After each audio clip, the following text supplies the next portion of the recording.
What happens when a king can't rule his own kingdom? In 1422, Henry VI became King of England at just 9 months old. Imagine becoming king before you could even speak or walk. Henry inherited the crown from his father, Henry V, a strong and admired warrior king who had won great victories in France.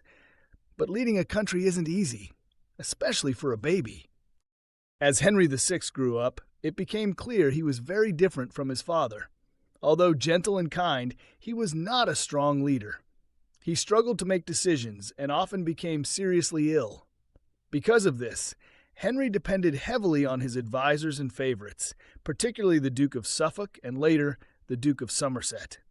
These men grew powerful and unpopular as many believed they cared more about their own interests than the good of England.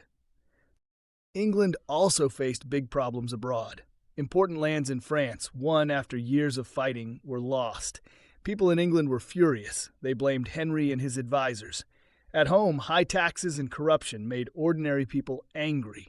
Things got so bad that in 1450, a man named Jack Cade led a rebellion in London. Thousands marched into the city, demanding an end to corruption. The rebellion failed, but it clearly showed how weak the king's rule had become. Witnessing this chaos, Richard, Duke of York, felt he had a duty to step in.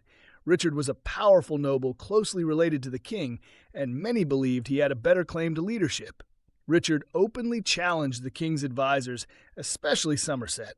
Although this was not yet war, it was the first clear sign that serious conflict was on its way. This struggle was more than just about power. People challenged King Henry because they wanted stronger and fairer leadership. Weak kings can't protect or govern effectively. Resistance started with nobles speaking out, but these arguments soon exploded into violence, plunging England into years of civil war.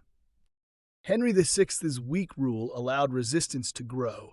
Powerful nobles like Richard of York stepped up, believing it was their responsibility to save the kingdom from collapse. The conflict wasn't just about who had the right to rule, it was about what made a good king. This was just the beginning of a long and painful war. Think about these questions. Who became King of England in 1422 at just 9 months old? What were 2 reasons people were angry with King Henry VI's rule? Why did Richard, Duke of York, become important in resisting King Henry VI?